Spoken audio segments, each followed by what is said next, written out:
Mesdames, Messieurs, bonjour. Vous êtes dans le bœuf littéraire. Nous sommes mercredi 23 octobre 2024 et celui que nous recevons est quelqu'un qui a un parcours extrêmement riche. Nous allons évoquer rapidement comme ça son parcours professionnel avant de parler de l'écrivain romancier aujourd'hui. Il est économiste de formation à la base. Il est ancien collaborateur de Blaise Pascal Talla à Jeune Afrique économique. Il a travaillé pour la British American Tobacco à Yaoundé. Il a même représenté cette compagnie au Nigeria durant une année. Il est revenu au Cameroun pour être directeur régional en marketing. Ensuite, comme on dit que chaque être humain a 1001 vies, nous ne sommes qu'à sa 998e vie, car la 999e est une agence de communication en marketing et commerce qu'il avait implémentée au Cameroun. La 1000e vie fut l'université HIME, qui était en collaboration avec des grandes universités américaines en Louisiane. Par exemple, ça c'était la 1000e vie, et la 1001e vie, c'est sa vie en France depuis 1998, d'écrivain et de romancier. Lui, c'est Jean Kinsa. Bonjour Jean Kinsa. Bonjour, bonjour. Est-ce que je vous ai bien vendu là? Très bien, super bien raccourci, et c'est très bien avancé. Ouais. Mais ça dit en peu de mots l'essentiel de mes réflexions, parce que je suis d'accord avec vous, que c'est la 1001e vie qui commence maintenant. Bon, voilà. Ouf, ça a fait beaucoup de boulot, hein. Résumé comme ça, 1001 vie en une minute, il faut travailler. Ça fait challenge. Bon, j'ai pour habitude de serrer les mains de mes invités pour vérifier leur ADN. Il faut que je vérifie le vôtre également. Hein. Voilà. Oh là, elle est solide. On sent quelqu'un qui a bossé. Hein. C'est solide, ça. Bien. Alors, Jean Kinsa, vous nous venez de la Charente-Maritime. C'est ça. Pour ceux qui ne connaissent pas la France, la ville la plus grande, c'est Angoulême. C'est Angoulême, oui. Où vous vivez depuis plusieurs années. C'est ça. Ce qui vous amène sur ce plateau, l'objet du crime, comme on pourrait dire, c'est ce magnifique roman. Merci. Voilà. Le coq chante, le jour ne paraît pas. À l'école, on nous apprend le coq chante, le jour paraît, tout s'éveille dans le village. Pour que le bon couscous soit prêt, femme debout et du courage. Mais ce roman sur le coq chante, le jour ne paraît pas. Nous allons essayer de comprendre comment on en est arrivé là. Jean Kinsa, vous êtes natif du Cameroun. Nous avons en commun d'être des Yaoundéens halogènes. Oui, j'accepte ce terme avec beaucoup de peine. Parce que et c'est une des raisons pour lesquelles j'estime que je ne sais pas s'il n'a pas marché, que dans d'autres pays qu'on parle d'halogène. Hein. Je trouve que c'est une insulte à notre propre cerveau, si vous voulez. C'est une honte. Alors, je vous amène sur ce terrain-là, car votre livre, Les fleurs sans le vouloir, hein? Oui, enfin, oui, tout à fait. Parce que comme vous avez... Oui, tout à fait. Parce que là, quand vous voyez la préface déjà, le préfacier en dit long un peu, le profil alors, du préfacier. le préfacier, vous tapez net dans le mille, est quelqu'un que vous connaissez très très bien au Cameroun et même en Afrique francophone, car il passe dans les médias, regardez dans l'Afrique francophone.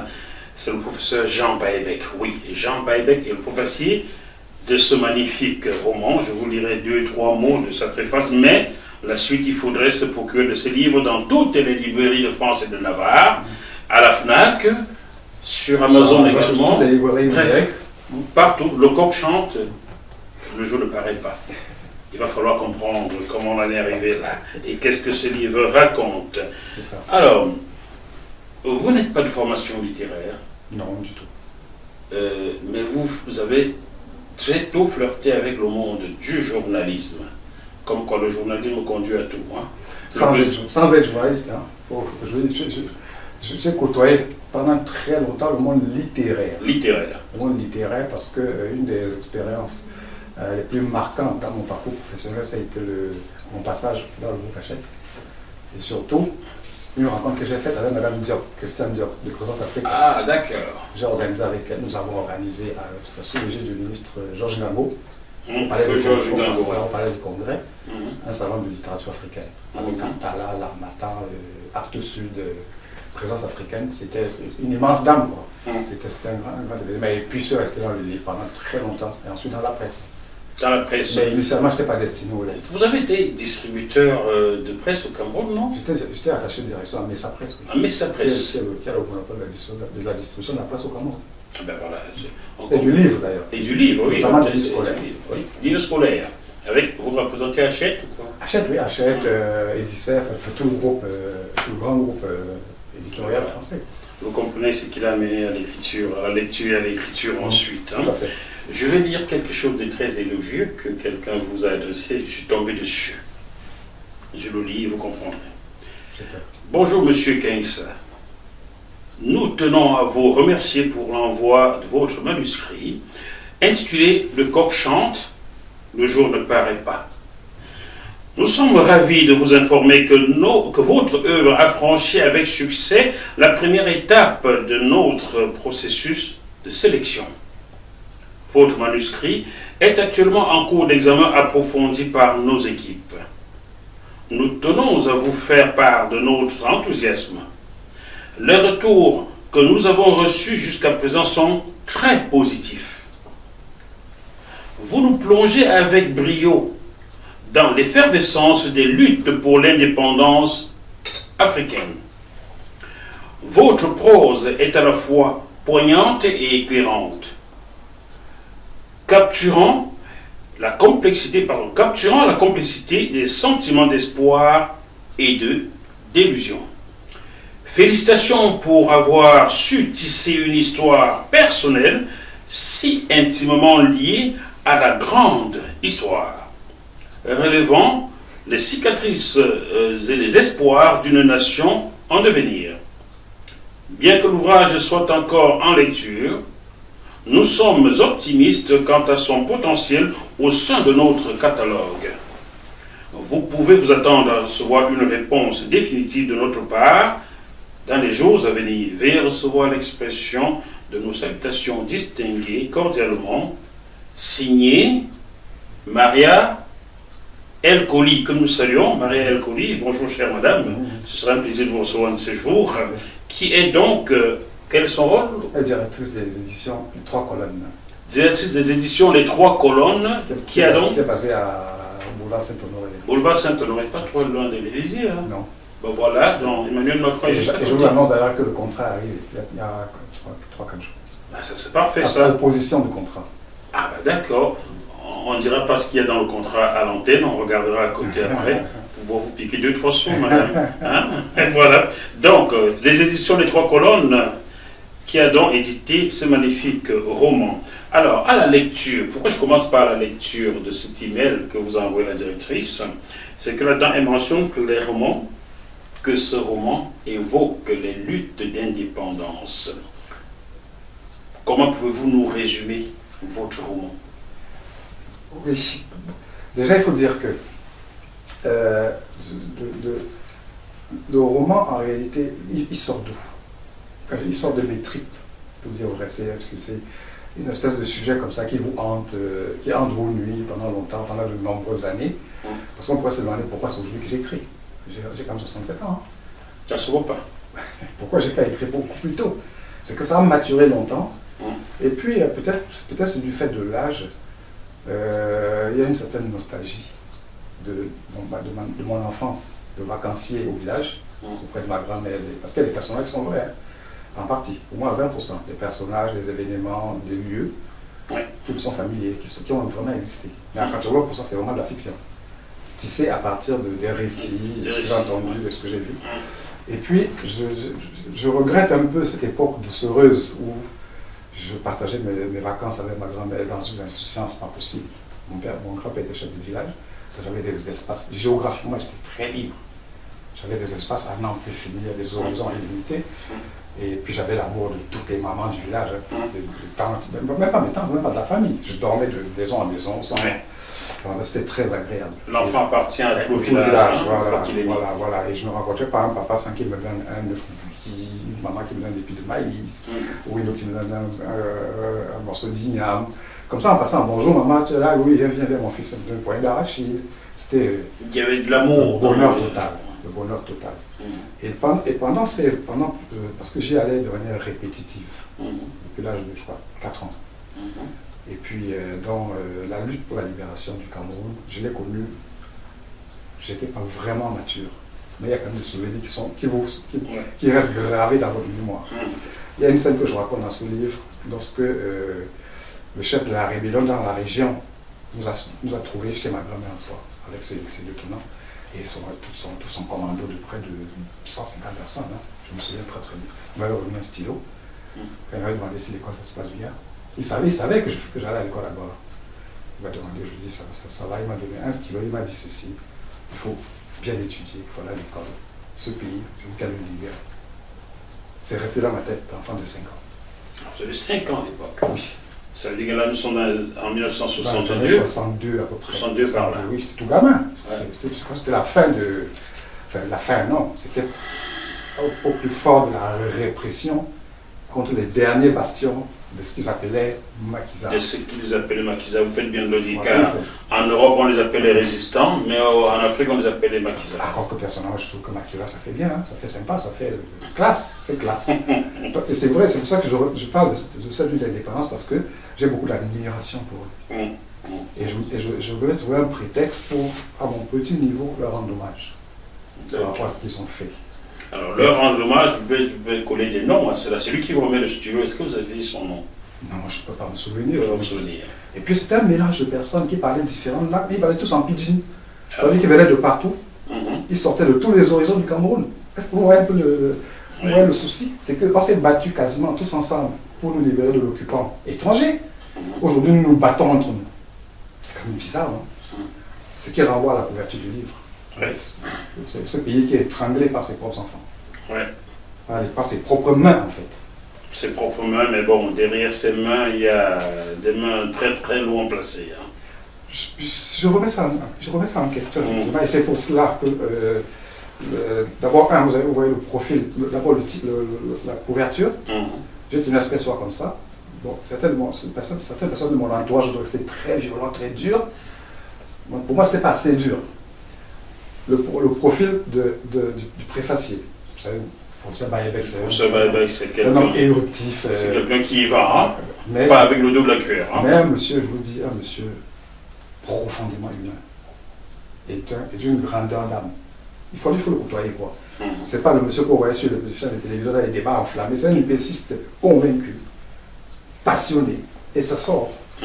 Et comme je vous l'ai dit, je voulais également le faire postfacer par Maître Yondor. Oui, Maître Yondor, que nous saluons. Que je salue avec beaucoup de respect. Tout à fait. Parce que j'ai passé quelques temps avec lui, je suis allé le voir au Cameroun. Je suis allé le voir chez lui à Douala. On a passé quelques heures formidables. J'en suis ressorti, j'étais triste. Pourquoi triste? Parce que c'est un homme immense aussi. C'est pas des gens qui doivent passer comme ça, incognito dans l'histoire du Cameroun. Je trouve que c'est injuste. C'est injuste. Voilà. Page 42 de ce livre, je vais lire quelque chose qui m'a un peu touché, pour vous mettre un peu de l'eau dans la bouche. Espèce de macaque. Votre permis de circuler a expiré depuis 1 mois. Bande de maquisards, où étiez-vous? En lisant ceci, cette phrase m'a replongé dans la vie de ma mère, qui naquit environ 9 ans avant vous. Ok. Elle ne pouvait pas circuler sans laisser passer. Quand elle se rendait à Loum chez sa grande sœur, dans le Mongo, c'était la catastrophe. Tout à fait. Toutes les tracasseries du monde. Ma mère l'a vécu aussi. Quand on partait en vacances à Tchon, parce que je suis de la Benoît, pour qu'on rentre, il fallait qu'elle aille faire le rang, enfin même pas faire le rang, qu'elle aille dormir devant la préfecture, pour être sûr d'avoir une bonne place le matin pour un sous-préfet. Pour laisser passer. Je m'en souviens très bien encore. Ouais. C'est lointain, hein. Je m'en souviens très bien. C'était toujours l'angoisse de ne pas pouvoir le laisser passer à temps pour rentrer avant la rentrée des classes.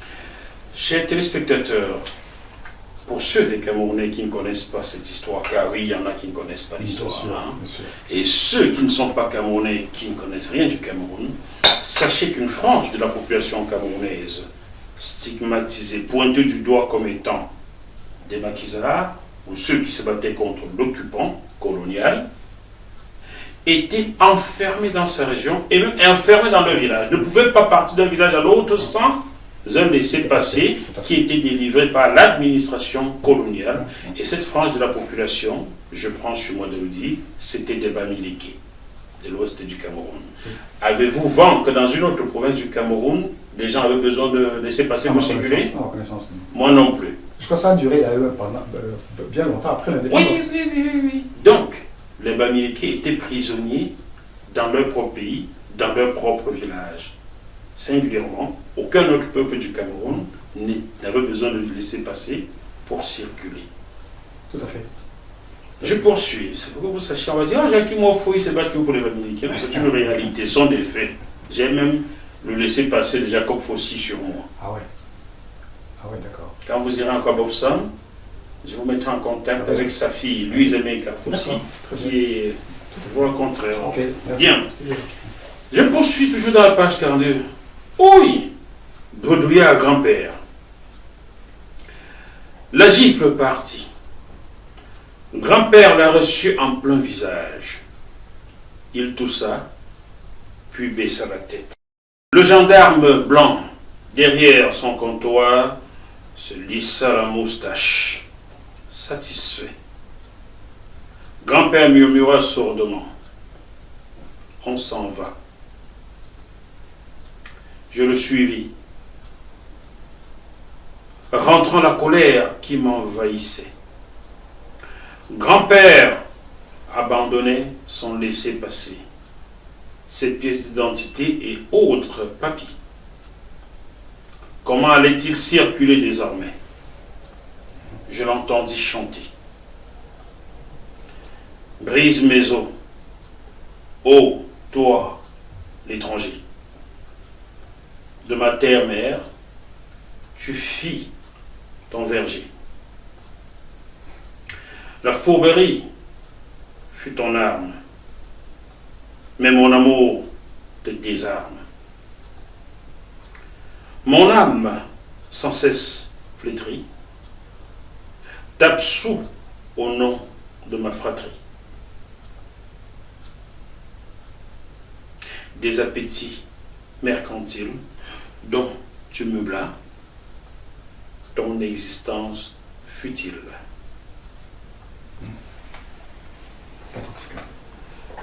L'humiliation, les humiliations de ce peuple éternellement stigmatisé, châtié, exclu du Cameroun. C'est à peu près ce que je comprends en lisant ce petit passage de la page 42 de ce livre que je vous recommande fortement. Oui, tout à fait. C'est ça, parce que vous allez voir, et je reviens encore au professeur Baïbek, parce que c'est toujours par rapport au respect que j'ai pour lui, il a vite compris le style, qui était très difficile, parce que j'ai travaillé beaucoup plus dans l'allégorie. C'est-à-dire que derrière le sens littéral des phrases et des mots, il y a un sens caché derrière, qui dévoile une réalité plus complexe et plus abstraite. Parce que ce petit sonnet, en réalité, j'annonce la couleur par rapport à ce qu'on verra plus tard. C'est que l'étranger nous a dominés, stigmatisés, maltraités, spoliés, exclus. Et ce grand-père qui chante là, en fait, il a train de dire, voilà, t'es venu, nous t'avons accueilli, t'avons ouvert les bras. Nous ne savions pas que tu avais les dents dans le dos.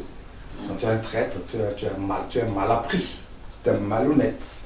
Mais n'empêche, nous t'accueillons quand même. Notre cœur vous absout de votre traîtrise et de votre fourberie.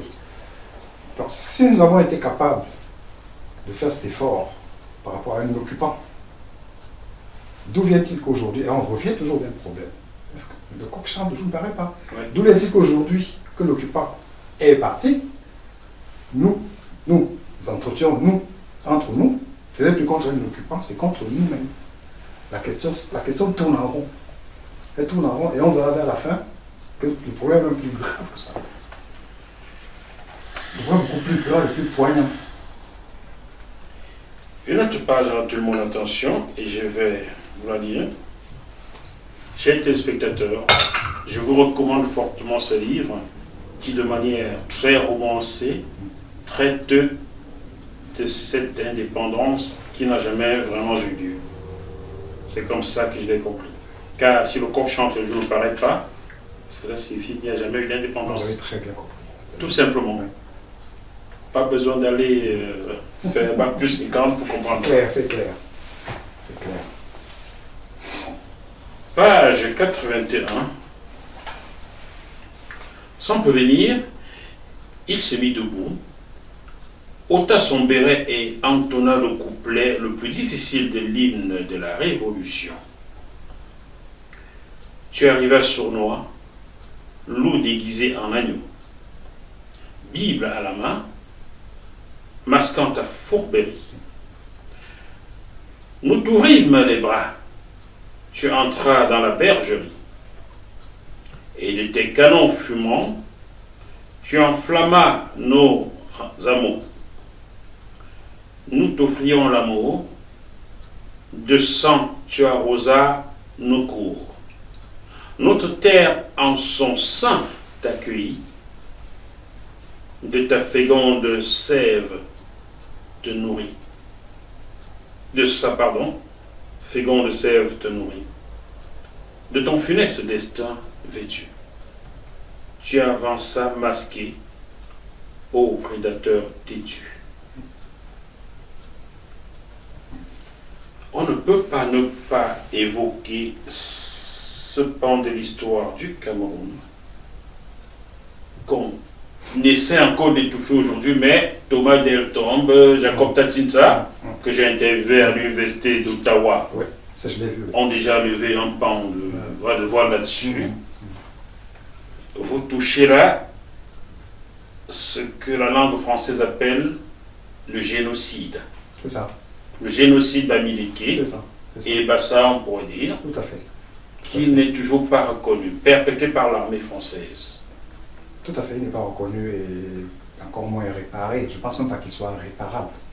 Je ne pense pas qu'il soit réparable. Il y a des blessures qui, au-delà des blessures physiques, au-delà des blessures psychologiques, sont des blessures de l'âme. C'est très compliqué. Je crois que c'est même impossible à rafistoler. La preuve. Moi, j'ai vu quelques morceaux seulement. 60 ans plus tard, ça me revient dans la tête. Et j'en parle à mes enfants. Donc ça va rester sur la tête. Je ne sais pas si vous imaginez les dégâts. Parce que, autre image saisissante, quand j'accompagnais ma grand-mère récolter ses arachides, pendant qu'elle travaillait, moi je batifolais, je profitais de la campagne, vous le revoyez jusqu'aujourd'hui, des plants de caféiers qui ont été napalmés à cette époque-là, qui n'ont toujours pas refleuri jusqu'aujourd'hui. Un arbre, quand vous le brûlez, il refleurit. Il y a des petites pousses qui ressortent. Les plants de caféier n'ont toujours pas. Vous imaginez la violence? Alors, Passema et Django étaient sur ce plateau le 8 octobre, donc nous sommes en octobre, et il évoquait le napalm utilisé par l'armée française au Cameroun. C'est de ça qu'il s'agit. Ma mère m'en parlait et n'ayant pas dans son vocabulaire le mot napalm, disait l'acide. On versait l'acide, ça brûlait. Et beaucoup de nos parents sont morts dans ces génocides-là. On ne peut même pas compter car le napalm brûle. C'est la négation de donc toute vie. on ne peut même pas compter le nombre de morts. Et des dégâts environnementaux, parce que même les insectes, la faune, la flore, tout y est passé. Tout y est passé. Il faut dire que c'est un miracle si ce peuple existe encore. Survivors. Ce sont les survivors. C'est les survivors. Et c'est ce peuple qui, jusqu'aujourd'hui au Cameroun, est rejeté, est méprisé, est maltraité. Hélas, 3 fois hélas. Il faut le dire, car dans le centre du Cameroun, il y a une magistrate qui encourage ses frères du village à maltraiter les Bamileke, à détruire leurs cases, les incendies, les pourchasser. M. Chanda Tomé a fait beaucoup de rapports là-dessus, les a adressés au Premier ministre du Cameroun, je les ai reçus, mais il ne se passe rien. Le coq a décidément chanté et le jour ne paraît toujours pas, 64 ans après. Vous comprenez à quel point ce roman, aussi petit soit-il, est important. Nous n'avons là que, bon, on va dire 160 pages. Parce qu'on essaie d'éviter blablabla. et de ramasser au maximum parce que c'est tout petit, c'est très court, mais c'est hyper intense. Hein. Ouais. Je vais pas, on dit que quand on porte sa veste, on ne la rend pas du doigt, mais c'est tous les retours, on le dit, c'est que c'est très compliqué à lire. Très bien ramassé. Parce que c'est hyper ramassé. Très Donc, bien. Voilà, il faut prendre la peine de vraiment le consommer. Il ne faut pas le lire comme un journal. Il faut le lire derrière surtout. Surtout lire derrière. Le sens des mots est derrière. Alors, je vais en profiter pour adresser un petit mot à un chanteur frère qui est Boulou, car les Boulous sont mes frères. D'ailleurs, je cherche mon ami Boulou de l'école primaire, Medjo Kodo Samuel. Je ne sais pas ce que tu es devenu, je t'aimais beaucoup, mais je te cherche depuis des années. Alors, le chanteur Boulou, comme il s'est décrit lui-même dans sa vidéo, Willy Mendo, qui avait chanté Camerouno, yo yo yo, lions indomptables. Alors, il s'est fendu en diatribe contre l'humilité ces jours-ci. Je l'ai republié, les gens me reprochent, ah ben non, tu lui donnes une tribune pour non, attiser la haine. Je lui ai dit non. Même le diable doit pouvoir prendre la parole sur un média. Bien sûr. Même le diable. Bien entendu. Donc, monsieur Willy Mendo, vous, qui allez bientôt exterminer Bamiki, ça sont vos propos, écoutez ceci, en espérant que vous ayez encore un bout de cœur. Bien. Ouf, il faut rester professionnel, hein? C'est dur, hein? C'est compliqué. Parce que là, vous me réveillez tout ce que ma mère m'a expliqué. C'est ça. Vous me réveillez tout le travail que j'ai fait avec Louise Menka depuis des années. Vous réveillez beaucoup de choses en moi et je suis sûr les téléspectateurs. Il est compliqué de parler de ces choses à 100 mm de l'émotion. Sont dans le même état. Mais on va quand même poursuivre. Alors, page 153, 154. Je ne sais pas si je lis les deux pages, mais il va falloir faire un effort pour donner. Kezan vous invite à entrer dans une nouvelle ère digitale. Kezan ouvre une infinité d'opportunités avec un accès illimité. Aïssatou, le nez dans sa casserole qui mijotait sur le feu, ne me vit pas arriver. Elle sursauta quand je tirais une longue tresse qui pendait à sa nuque. Son ventre s'arrondissait chaque jour davantage, brisant son minuscule squelette en 2 morceaux. Je la taquinais. On dirait des jumeaux. Elle se retourna et éclata de rire. J'en brille. Des jumeaux métis. Tu as déjà trouvé les noms? Fous le camp d'ici, fulmina-t-elle en portant les mains à ses hanches. Va servir l'apéro du patron. C'est l'heure. Le colonel Grosjean et le général de la rue dévisaient tranquillement dans la véranda. Je déposais la bouteille et rentrais pour aller chercher les verres. Le pays commençait drôlement à me manquer. Je suis impatient de retrouver ma Normandie natale. C'est le colonel qui parlait. L'indépendance? Indépendance, s'écria le général. Le général de Gaulle vient de la leur donner. Je leur souhaite bien du plaisir. Et il poursuivit. Ce pays est complexe. Je vois d'ici la rivalité ethnique à venir. Ça va saigner. La bataille pour le pouvoir. Je plains déjà ces pauvres bougres. Je vous fiche mon billet que dans pas longtemps, ils viendront à genoux nous supplier de revenir. On dirait le général Trinquin là. Exactement. Je poursuis. Sans nous, ils sont désemparés, perdus, mais ça, c'est leur affaire. Vous me semblez bien pessimiste, mon général, objecta Grosjean.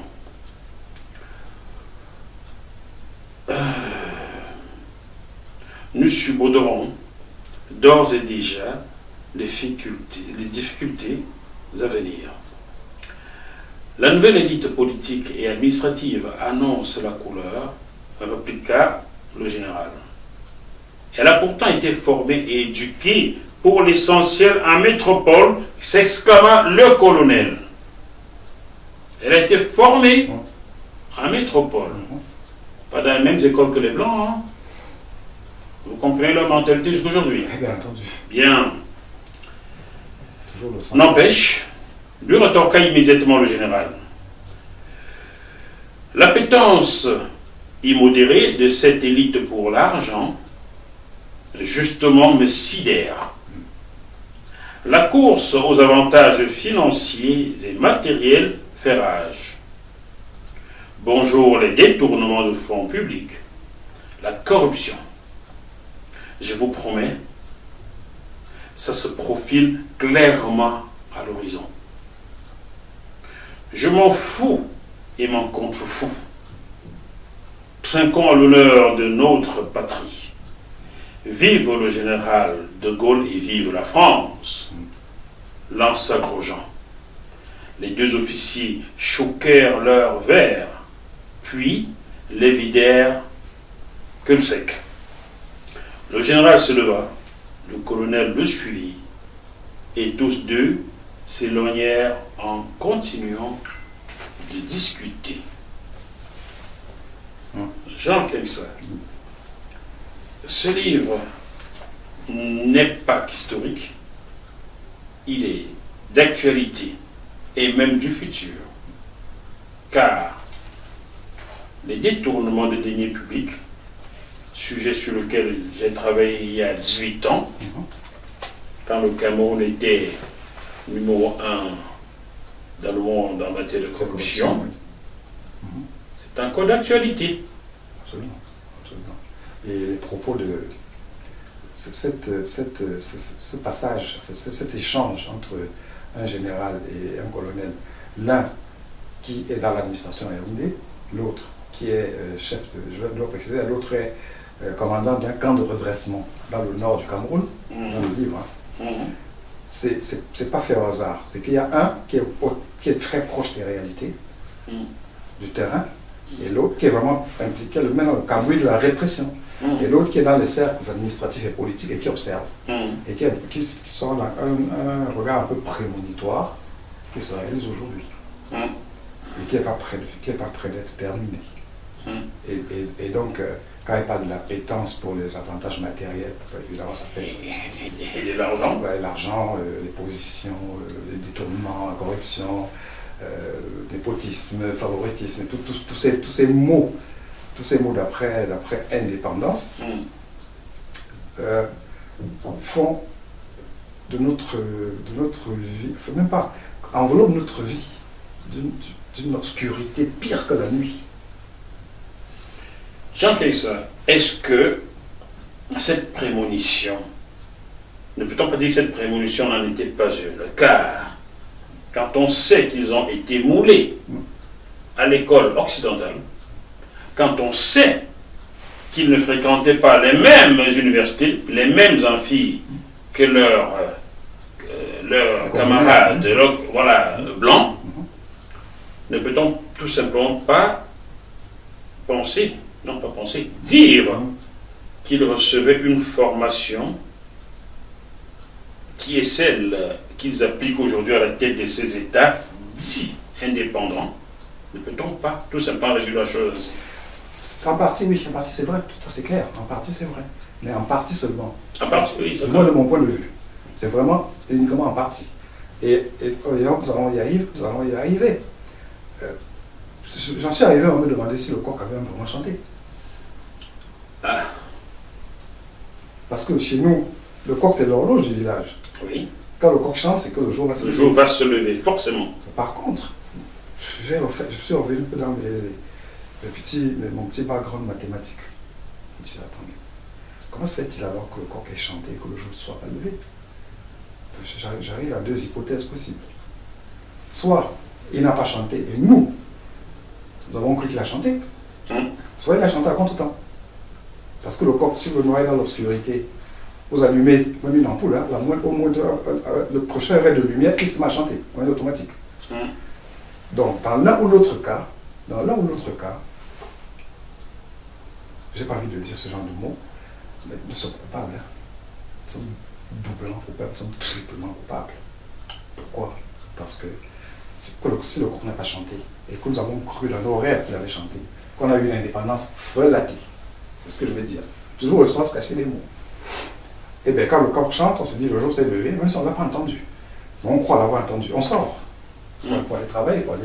Le jour, c'est la renaissance, c'est l'éclosion, c'est la lumière, c'est l'activité, c'est la vie. Donc on sort, mais l'homme intelligent, quand il sort, il voit que c'est encore la nuit. Il ne reste pas là. Il ne reste pas là. Puisque pour nous, la nuit est synonyme de danger. C'est la nuit que tous les marabouts, tous les sorciers, tous les esprits malfaisants. Sorciers selon certains. Oui, quand je dis sorcier, vous comprenez très bien ce que je veux dire. Quand je dis sorcier, je veux dire tous les esprits malfaisants. Chez nous, c'est la nuit que tous les totems sortent. Tous les fantômes, enfin, bref, tout ce qui est malfaisant. Comment? Des êtres humains. Donc ça veut dire que nous avons eu une indépendance. Nous nous sommes rendus compte que ça n'était pas une, on s'en est accommodé. Ça veut dire que nous avons choisi de vivre dans l'obscurité. Nous avons choisi de vivre dans l'obscurité. Est-ce que ces gens ont eu le choix? On a toujours le choix, monsieur Moifo. On a toujours le choix. Que ce soit ceux qui ont même entendu le coq, qui a chanté à contre-temps, ça veut dire que ce n'était pas le moment.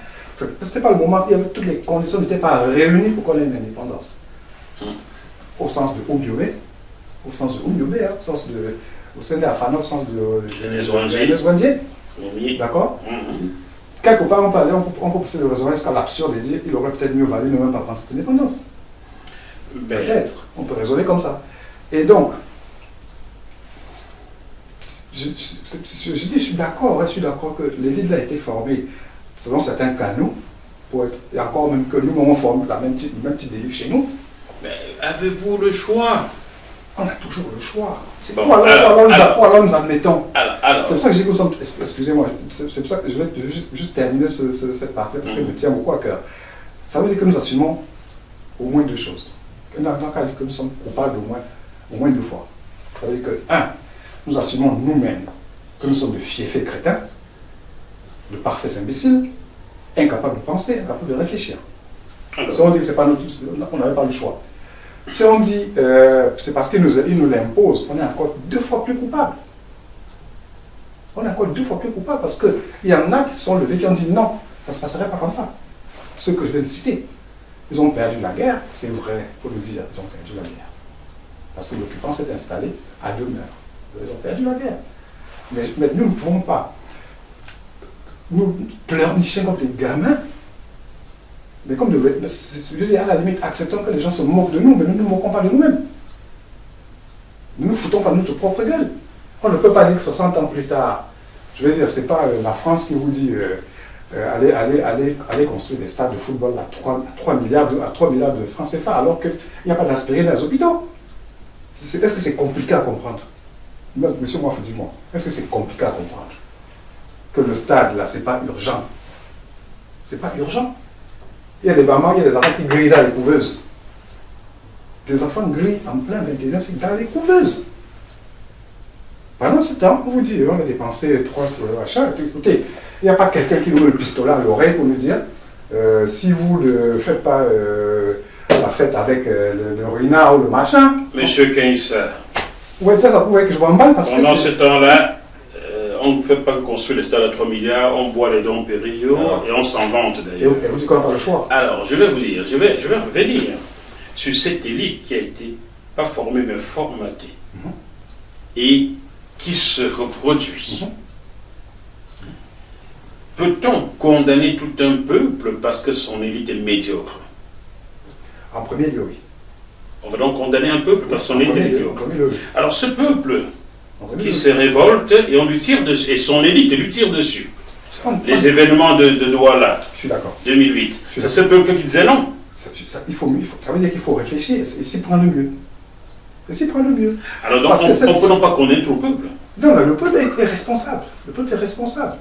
Le peuple, parce que cette élite-là dont nous parlons, M. Moifo, cette élite-là émerge du peuple, elle sort du peuple. Il se trouve que le danger que moi j'entrevois, c'est que le peuple tente plutôt de singer l'élite. Ah, possible. Mais je vous dis, observez un peu. Possible. Observez un peu. On est en train de singer l'élite parce qu'on estime que moi, je dois avoir une voiture avec chauffeur, je me couche derrière, des petits signes idiots comme ça. Où est-ce que je veux dire? Ou bien je dois avoir 3 voitures. Au Cameroun, à un moment donné, on parlait de duplex. Maintenant, on est au triplex. Qu'est-ce que vous foutez avec un triplex? Vous logez quoi dedans? Donc, c'est une espèce de... C'est pour ça que je refuse d'accuser des... Vous savez, en Tchad, on dit qu'à tout, il y avait Tsiami. C'est-à-dire que votre tête est gravée sur votre tronc. Les juristes disent, en droit, nul ne peut se prévaloir de sa propre turpitude. En effet. Voilà. Le coq chante, le jour ne paraît pas. Pour moi, le coq n'a toujours pas chanté. Je m'aligne derrière les Oumiobe, Ernest Wanzi, Félix Mounier, Ousseida Fana. Le coq n'a pas encore chanté au Cameroun. Le coq n'a toujours pas chanté en Afrique noire francophone. Celui, il commence à chanter dans 3 pays. Il y a quelques îlots de lumière. Voilà, il y a quelques lumières. Le coq essaye de chanter. Tout à fait. Vous suivez mon regard. De peur d'être censuré, je ne veux pas les citer. C'est ça. Et lorsque vous avez parlé de l'élite et du peuple, c'est une question centrale. Vous posez vraiment une question existentielle. Parce que nous avons perdu la guerre d'indépendance. Parce qu'il faut le reconnaître, nous sommes incapables de reconnaître qu'on a perdu la guerre. Ce qui serait le premier pas. Ce serait le commencement. Pour moi, il n'y a pas eu de guerre. Non, il y a eu une guerre. Il y a eu la guerre. Non, mais si quelqu'un arrive avec son armée ayant ramené des Sénégalais, des Tchadiens pour massacrer un peuple qui n'a que des cailloux et des machettes pour se défendre, ce n'est pas une guerre. C'est un massacre. C'est une guerre asymétrique, c'est un massacre. Donc, il faut nous dire, l'armée française a massacré des populations. Ça ne fait aucun doute. Ça ne fait aucun doute, donc ce n'est pas une guerre. C'est un massacre. Il y a un débat sur la question. Il y a quelques-uns, c'est ce que vous voulez dire, il y a quelques éclairés. Quelques éclairés, je vais appeler ça comme ça, parce qu'illuminer c'est péjoratif. Quelques éclairés ont quand même combattu les mains nues. Quel courage! C'est même de la télé, de l'inconscience. C'est de l'inconscience. Ça veut dire qu'on est capable. On est capable. On serait attendu à ce que, pour ces motifs-là, pour raison de massacre, que ce soit le ciment qui fonde l'existence d'une nation forte. Notre désir de prendre une revanche sur notre passé, sur notre histoire. Mais ça, c'est impossible, Jean Kinsa. Vous savez pourquoi? Non. Vous avez représenté Hachette au Cameroun, non? Oui. Les livres pour éduquer le peuple camerounais venaient d'où? Mais c'est ça. C'est tout ça que je. C'est tout ça le sens caché des mots, comme je dis. Voilà. Parce que encore une fois, je suis d'accord avec vous. Hein. Je suis absolument d'accord avec vous. Sauf que, je dis, je n'exonère pas notre responsabilité à nous. On ne peut pas éternellement s'asseoir au fond de la salle et pleurnicher. Je vais être d'accord avec vous car c'est une bonne discussion et ils vont nous regarder en se disant encore ce deux-là. J'en connais un qui a aussi massacré le peuple, mais qui a construit plusieurs entreprises. Ouais. Je connais un autre, je ne cite aucun, je connais un autre qui a massacré le peuple et qui a fermé toutes les sociétés. Je cite Aïjo parce qu'il a massacré mes grands-parents. Donc j'ai les preuves. D'accord. Voilà. Donc, je sais, Jean Bouindé était de chez vous? Absolument. Et pas seulement lui. Je parle des arrière-grands-parents directs. Je parle pas, c'est pas de l'esprit. Mais sinon, c'est ça, hein, parce que ce qui est un peu. J'ai appelé ça. Je reviens encore à ce sujet de l'élite et peuple. J'ai dit, je suis un peu sidéré par une espèce de tangaïsation de notre pays, de l'Afrique. Le Tanga Nord et le Tanga Sud. Exactement, de moi, de Philippe Cruel, du très grand Mongobeti. Sauf que le Tanga Nord, c'était l'occupant, le Tanga Sud, c'était les opprimés. Aujourd'hui, c'est. Ou les indigènes, comme ils disaient. Exact. Aujourd'hui, le Tanga Nord, c'est une partie du peuple qu'on appelle élite. Exact. Et le Tanga Sud, c'est une partie du peuple qui est le tiers-peuple. Comme on le vivait en France hier. Exactement. Et le plus grave, c'est que. Il n'y a pas un Tanga Nord et un Tanga Sud, il y a des Tanga Nord et des Tanga Sud. C'est-à-dire qu'on va territorialiser au Cameroun comme ça, on va territorialiser. J'appelle ça l'assignation à résidence. C'est-à-dire que, enfants de pauvres, oubliez, vous n'avez aucune perspective. Non-name, si vous n'avez pas le nom de telle personne, de tel autre truc, oubliez. oublié. Si j'ai cru entendre que dans un quartier de Yaoundé, il fallait présenter un titre de séjour pour s'inscrire sur la liste électorale. Oui, c'est ce que j'ai constaté aussi. Vous de la diaspora, on vous dit, ok, non, restez là-bas. Restez là-bas. Écoutez. Vous comprenez pourquoi je me définis comme étant franco-bamileke. Tout à fait. Je ne suis pas franco-camerounais car Samuel Eto'o, qui joue au football, est espagnol, il dirige Africa Foot. Tous les ministres du régime là ont les nationalités françaises. Je connais un parmi eux qui aime la nationalité américaine. J'ai interviewé son neveu à Washington. Mais vous imaginez un peu Mais nous autres, non, Richard Bonnet et moi, et vous peut-être, nous devons prendre un visa pour aller au Cameroun. Vous imaginez les dégâts? Ouais. Et on se pose des questions. Encore une fois, ce drôle de coq qu'il a chanté quand? Comment on a fait pour en arriver là? Je vais mettre les pieds dans le plat et je remercie le professeur Baebek pour ses propos sur une chaîne de télévision camerounaise en ce moment. C'est pas que je ne m'enorgueillis pas du tout. Hein. C'est une vérité, professeur. Et j'espère que vous nous mettrez en contact. C'est quelqu'un qui doit parler de plus en plus au peuple. Ouais. Alors, vous continuez à pourchasser certains.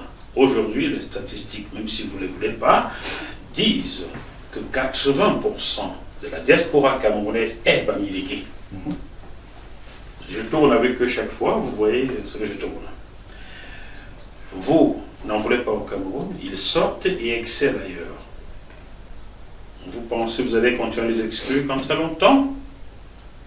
Aujourd'hui, selon le Sangha Yanding, il paraîtrait que je serai réducté au Cameroun. Il a dit ainsi là. Pourquoi? Parce que je poserai des questions trop compliquées aux hommes politiques. Il a dit là qu'il a, je le reprends, qu'il a dit à Grégoire Ona, éternel ministre du Travail, que tu n'es pas capable d'aller affronter Jacques Moufou sur son plateau. C'est plutôt un compliment. Pour un journaliste, c'est un compliment. Si au Cameroun, le professeur Gervais Mendozé n'avait pas interdit le recrutement des Bamileke à la FM 94, je ne serais pas journaliste franco-bamileke aujourd'hui. C'est parce que j'ai été rejeté que je suis sorti pour devenir ce que je suis. Le docteur Séverin Kézeux, enfin Bangou, né à Yaoundé, bac à l'âge de 17 ans, qui a le meilleur bac du lycée classique Bafoussam, qui mérite une bourse pour aller étudier la robotique à l'extérieur. Le Cameroun ne la lui donne pas. Un jour, au bout de 2 ans, il pose la question à son père, c'est quoi le problème? Son père lui dit, ton problème, c'est ton nom. Ouais. Aujourd'hui, son père l'a envoyé en France. Il a la meilleure note en mathématiques de toute la France depuis la meilleure note de tout le temps.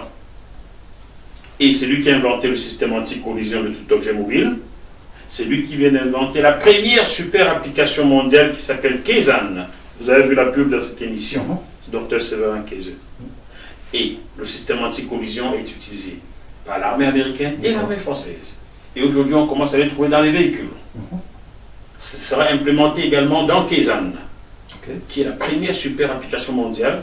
Il a dû se défaire des gens, des mastodontes comme Elon Musk et Zuckerberg qui voulaient le brevet pour implémenter cette première super application. L'a fait aller à la Cour suprême des États-Unis, c'est Séverin Kézeux, enfant bamileke, qui l'a emporté. Je peux vous en citer comme ça. Il est Albert Anoubon qui a eu son bac au lycée classique de Bafoussam, enfant de la Ménois également, et vice-président de la multinationale Trimble et président de la fondation Trimble. Je peux vous en citer comme ça. Merlin Yamsi, chez Google, Prévost Jean Chou, sur qui j'ai fait des reportages. Vous les avez tous vus. Continuez. Et là, en Allemagne, la majorité des ingénieurs sont des enfants bamileke. Les médecins, enfants bamileke. D'ailleurs, j'ai une de mes filles, là, de la même aussi, qui vient de sortir médecin là en Belgique. Continuez de nous mettre dehors, nous allons exceller ailleurs. C'est pas grave. Un gâchis pour le Cameroun, c'est ce que vous voulez? Bon, moi, il faut parler, 15 ça a parlé, on va les mettre dehors, ils vont plus venir au Cameroun. Mais la vie est partout, hein? Non, mais de toute façon, je veux dire, comment je peux dire?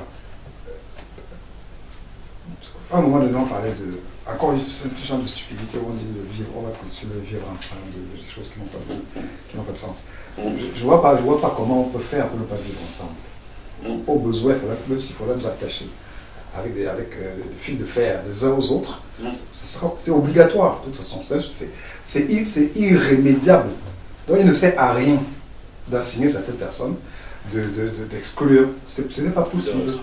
Et j'ai vu, lorsque j'étais allé dernièrement, j'ai vu le fameux monument, bon, je trouve que ce jour c'est un bien grand mot, J'aime mon pays, le Cameroun. Ah oui, autre qu'au centre-ville. Vous savez que où il y a sur les inondations même là. Vous savez que nous l'avons tellement mal dans notre conscience qu'on doit se rassurer en écrivant des choses comme ça. Des bêtises. Est-ce que vous croyez que quelqu'un qui déteste le Cameroun, il va aimer le Cameroun subitement parce qu'il est bien?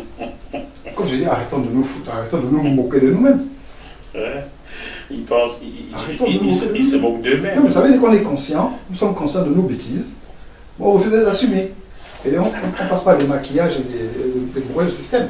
Mais vous voulez que les gens aiment le Cameroun? Intégrer tous les enfants du Cameroun. Pourquoi dans une liste de concours de la police, 85% sont bêtis? Pourquoi? Les listes sont là. Ou enfants de riches. Ou enfants de riches. Mais Sanga Yamding a dit ici les choses.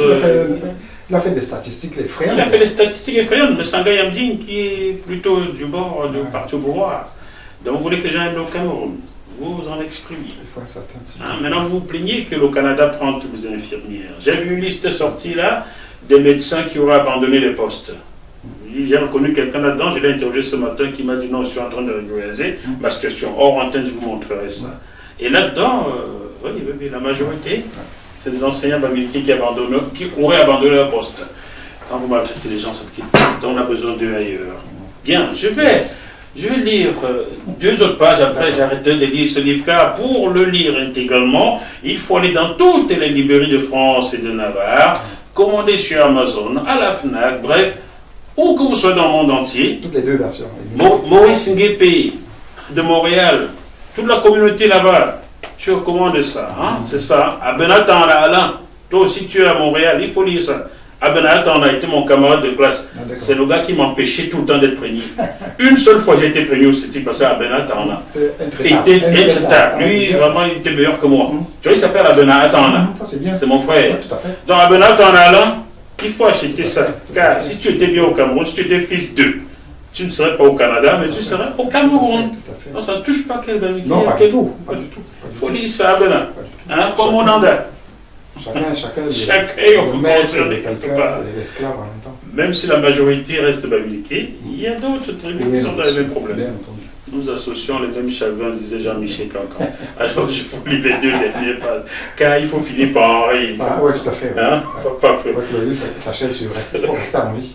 Je tiens à vous présenter mes excuses en lisant. J'étais tellement émotif que par moment, je me suis planté dans les mots. Oui, ça fait remonter tout ce que ma mère ça remonte. Et tout ce sur quoi j'ai travaillé. Oui, ça remonte. Car vous le savez pas, je n'ai pas encore diffusé. J'aime interviewer le monsieur qui avait sa plaie à Douala. Tamanjon, quelque chose comme ça, oui.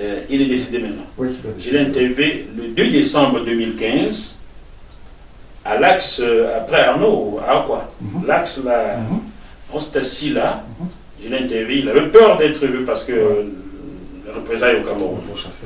Il fut membre de l'armée de libération de Oumioubé.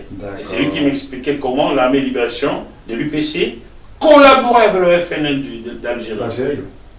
Je lui ai promis que je ne diffuserai pas avant son décès. Maintenant qu'il est décédé, tout le monde peut diffuser. Donc, toutes ces affaires-là sont dans ma tête et votre livre réveille tout ça. Vous comprenez? Voilà. Donc, chers téléspectateurs, j'espère que vous amusez bien malgré la difficulté à comprendre ce que nous disons. Je vous relis ici. Il restait sur le trottoir, ça c'est la page 156, ne sachant pas où aller lorsqu'un gendarme noir vint vers moi. Non, c'est pas il. Je vais reprendre. C'est encore l'émotion.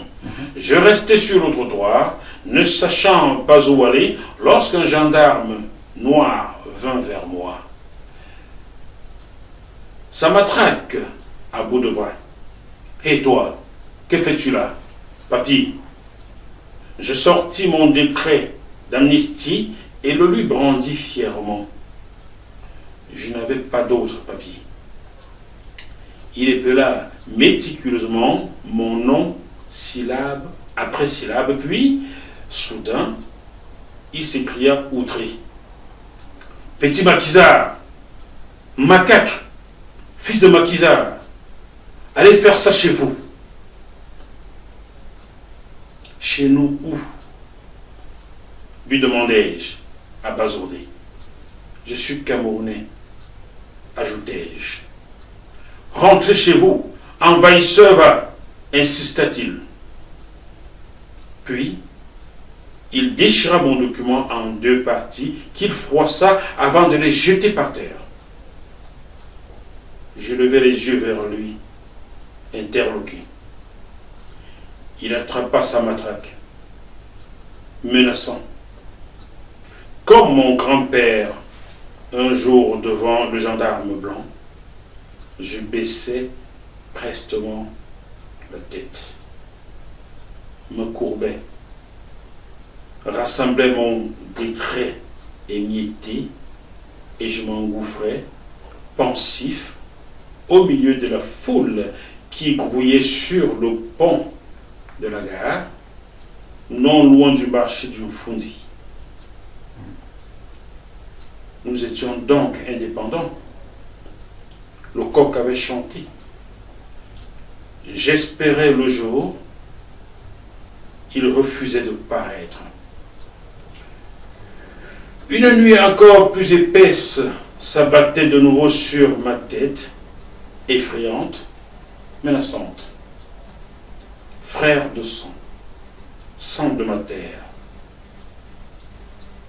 Cœur pas trop perverti. Ta veulerie, ma terre, suis-je donc devenu, par ton funeste destin, étranger chez moi, chez nous, à cause de ton intestin, criant famine et prêt pour la chimère, du sang du frère, souiller notre terre-mère, et pour une poignée de riz, noyée dans la poussière, ta dignité enfouie au fond de ta misère. Je palpais une fois encore la photo du petit Jean-François disséqué, Chauveau.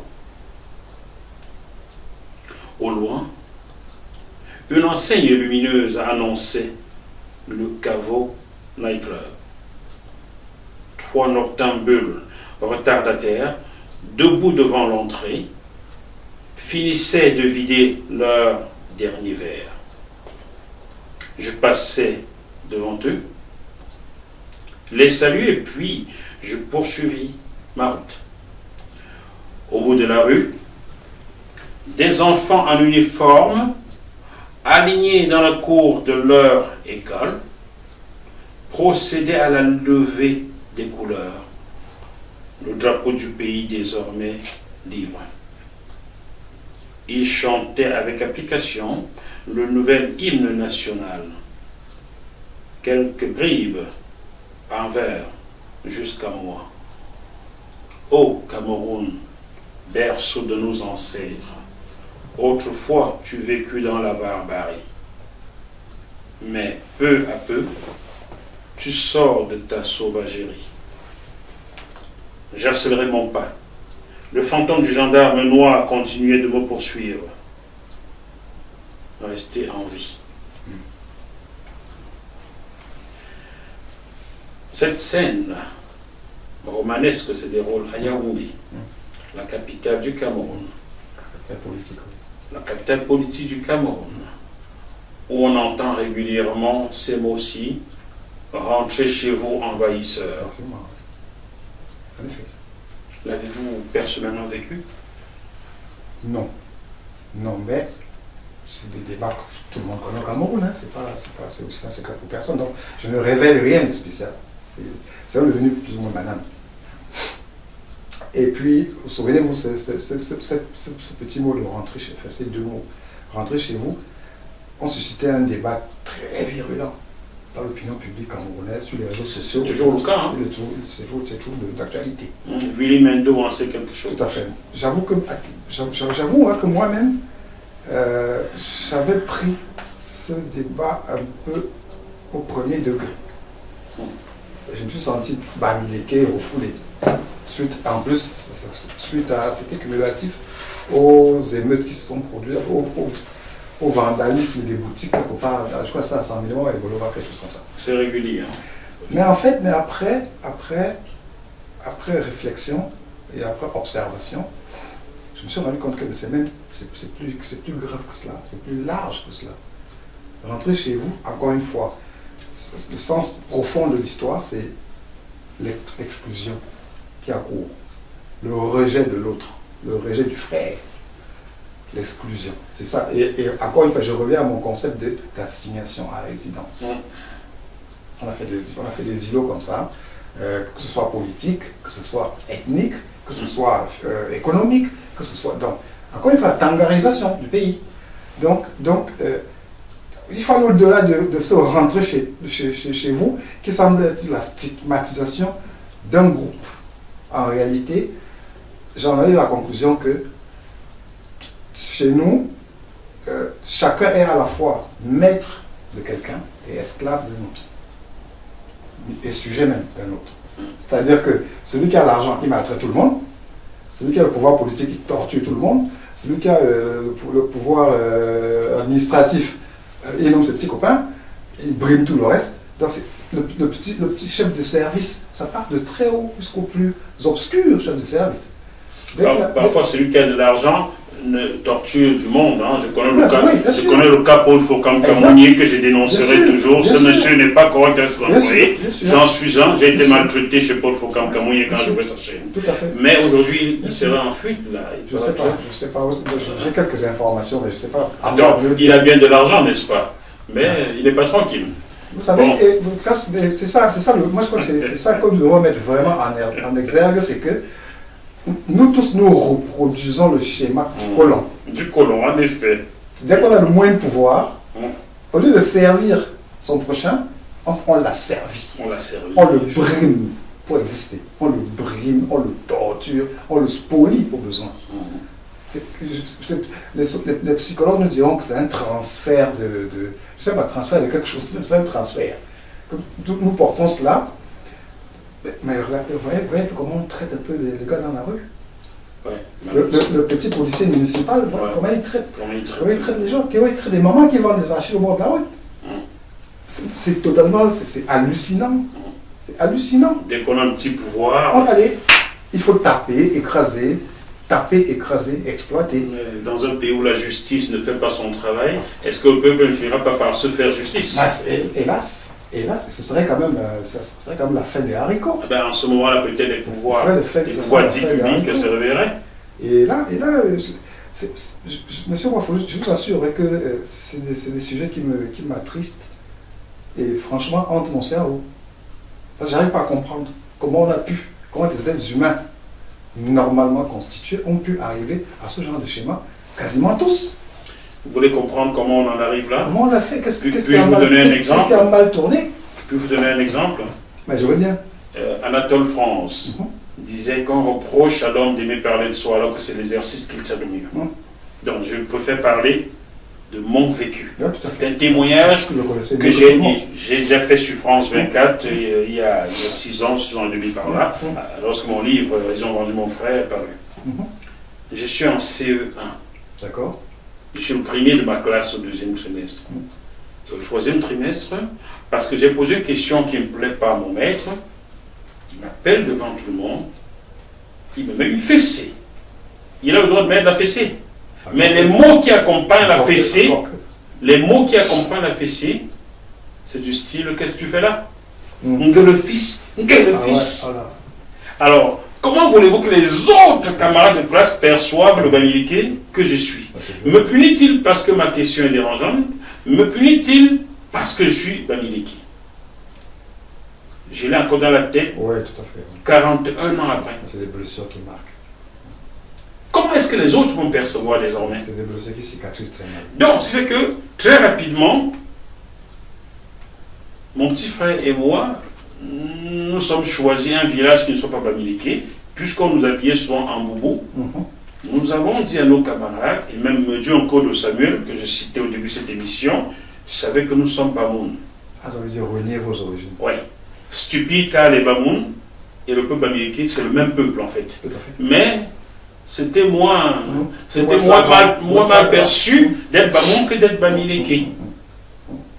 Et du coup, Je m'acoquinais plus avec ma camarade de classe l'année qui suivait, Gamboka de Mariama, qui était Bamoun et voisine à l'école, qu'avec mes camarades Bamileke, Mbou Sylvain. Vous comprenez comment on en arrive là? Voilà comment on en arrive là. Depuis l'enfance, on nous instigue la haine au Cameroun, la haine de l'autre. Et l'autre, c'est surtout le Bamileke. Il faut le dire. Mais il est temps de stopper ça, il est temps de stopper ça. Ça ne nous mène nulle part. Il est temps de stopper ça. On va dans l'impasse. On va dans l'impasse. On va dans l'impasse. C'est clair. Ça revient à ce que je dis. Quand on commence à dire on va créer des commissions pour le bilinguisme et le multiculturalisme, mais vous rigolez ou quoi? Mais le Cameroun est multiculturel et multilingue. On n'a pas besoin d'une commission pour le faire. Vous voyez ce que je veux dire? On n'a pas besoin. Donc, pour nourrir quelques copains. Exactement. Et puis pour créer des problèmes là où il n'y en a pas. Il n'y en a pas. Il n'y en a pas. Bon, heureusement, mes frères Bamileke qui me posent des questions, me demandant où investir, je leur réponds désormais, l'argent est bon partout, allez investir ailleurs. On ne veut pas de vous au Cameroun. Ils sont pleins en Côte d'Ivoire, pleins partout. Allez au Canada, vous connaissez. Vous avez vu la tontine immobilière des Bamileke au Canada. Il y a des rues qui appartiennent aux Bahamas, des rues Bagantes, des rues partout. Là-bas, on leur dit pas rentrer chez vous. Ils sont chez eux, ils paient leurs impôts, ils sont chez eux. Vous êtes à Angolais, on ne vous a pas encore dit, envahisseur, rentrez chez vous? Pas encore? Ça en tape complètement. Bon, au Cameroun, on vous aurait dit rentrer chez vous sur le Tiaya, vous comprenez? Halogène. C'est embêtant. C'est embêtant. C'est vrai que. Comment? C'est ce genre de génie. C'est quand même une espèce d'avoir le charme d'avoir un génie bizarre. Vous savez, le génie. On arrive à créer des concepts comme ça avec beaucoup d'ingéniosité, beaucoup de perversité, au point où ça devient commun et ça devient banal.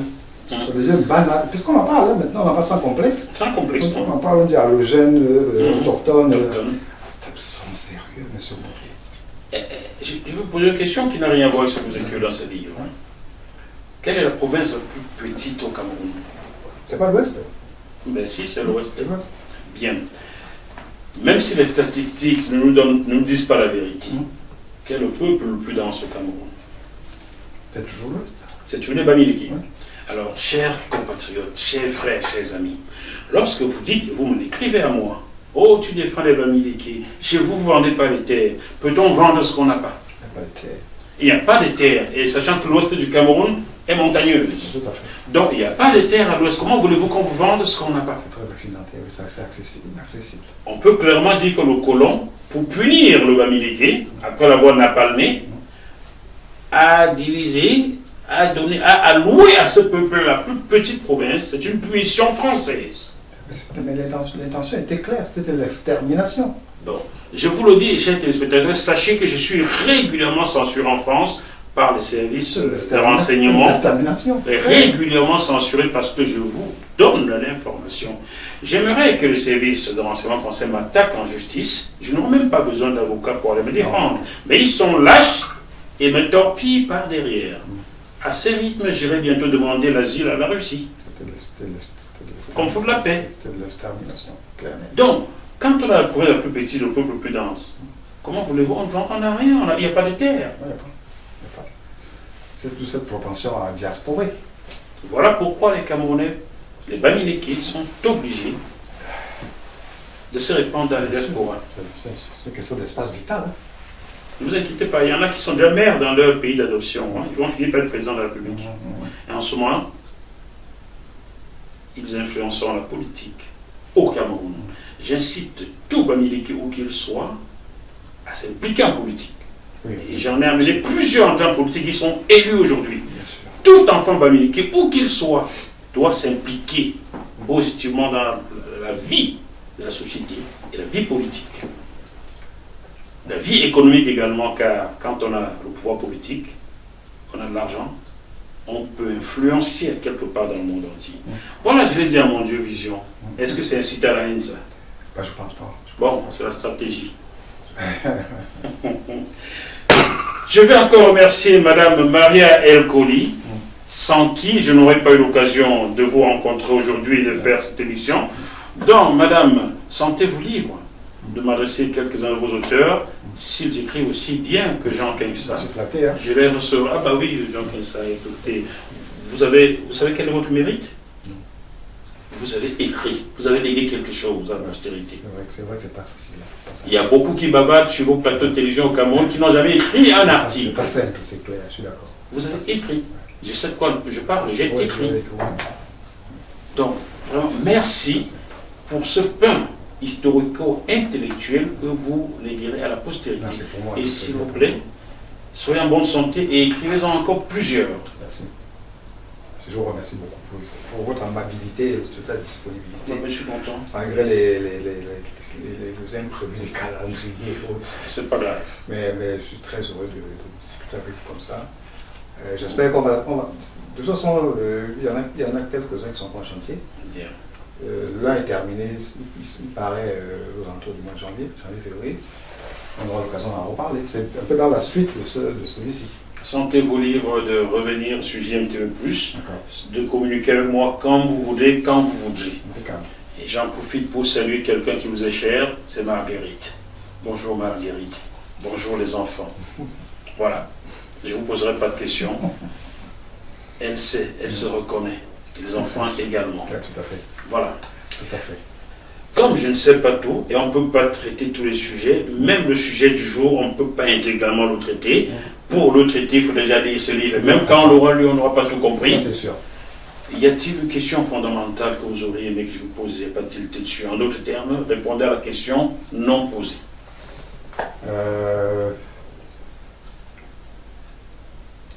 Oui. Je suis un peu étonné que vous n'ayez pas été intrigué par la fin du livre. Ou, sur un prétexte d'enfant, je vous resserre l'hymne national, l'ancienne hymne nationale. Ah, la deuxième version. Voilà, la deuxième version, ancienne. Qu'on enseigne. Autrefois, tu as vécu dans la barbarie, toi, après, tu sors de la sauvagerie. Et pour finir, je dis, restez en vie. Restez en vie. Alors, c'est pour dire quoi? C'est pour dire que c'est une belle blague, une bonne blague de dire le Cameroun. C'est quoi le nouvel hymne là? Ouais, qui m'échappe même. Au Cameroun, la sauveuse enseigne, va debout et jaloux de ta liberté. Oui. Peu à peu de soleil commence à apparaître. Comme un soleil, dont notre fier doit être un symbole ardent de foi et d'unité. Vous voyez pas que c'est une blague. C'est une vraie blague, car je ne vois pas l'unité au Cameroun. La paix, que tous les enfants du nord au sud, de l'est, de l'ouest. Ah bon, les enfants sont unis, sont dans l'amour, mais lors des concours, ils viennent tous, ceux qui obtiennent le concours sont tous de la même région, quoi. Donc en gros, là je vais répondre à la question qui n'a pas été posée. C'est que, en réalité, j'affirme, je prétends, par cette chute, que nous sommes en plein dans la sauvagerie, nous sommes en plein dans la barbarie, en plein. Je dis bien en plein. Donc, tout le reste, là, pour moi, c'est une grosse blague. Oui, une grosse blague. Mais nous devons rester en vie. Restons quand même en vie. Il faut rester en vie parce que, effectivement, il faut travailler pour sortir de cette blague-là. Il faut travailler. Il faut travailler. Je ne sais pas comment, je n'ai pas de recette. Il faut réfléchir. Il faut accepter que nous avons raté plein de choses, travailler et sortir de ce bourbier. Nous ne pouvons pas rester éternellement dans la sauvagerie et la barbarie. Et cette sauvagerie a conduit certains à empoisonner l'activiste camerounais Jif Njimili qui est en Allemagne et qui lutte en ce moment contre la mort. Sortons de cette sauvagerie, c'est pas en empoisonnant, en tuant nos enfants. Et moi-même j'y ai échappé en 2019, j'ai pour ami qu'on en a parlé. Ils ont essayé d'attenter à ma vie. Lui aussi en a échappé. Vous voulez tous nous tuer? Ça ne changera rien. Il faut qu'on en sorte. Il faut qu'on sorte de la sauvagerie. Merci encore Jean Kessa pour ce beau pain intellectuel que vous nous avez donné. Continuez comme ça. Je vais le dédicacer. Bien entendu dans un stylo bleu. Merci. Comme ça que ce soit bien.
Questionnement collectif afin que la graine ne meure, c'est ça, ne meure, point. Restez en vie. Bien fraternellement, Jean Kinsa, voilà, je vous le montre, je suis jaloux de l'avoir. Hein. À la suite de cela, j'ajouterai que l'état de nos États soit un jour en bon état. Exact. Que l'état de nos États soit un jour en bon état. Tout est dit, tout est dit. Tout est dit, effectivement. Chers téléspectateurs du Bœuf littéraire, j'espère que cette émission vous a plu. Tout de suite, vous pouvez commander ces livres. Le coq chante, le jour ne paraît pas, dans toutes les librairies de France et de Navarre, je vous l'ai déjà dit. Commandez sur Amazon. Quelqu'un peut même vous le porter si vous êtes dans une zone où la poste ne fonctionne plus, ça vous en savoir quelque chose. Quelqu'un peut vous le procurer. J'espère qu'il ne sera pas arrêté à l'aéroport comme si, oui, j'étais en prison parce qu'il vous l'a porté un livre, tout simplement. Sortons de la barbarie et de la sauvagerie. Voilà, chers téléspectateurs, on se retrouve sur ce même plateau dans quelques jours avec un autre invité. Et d'ici là, malgré la situation extrêmement compliquée, partout dans le monde entier, restons en vie. Voilà. À bientôt. Bye bye.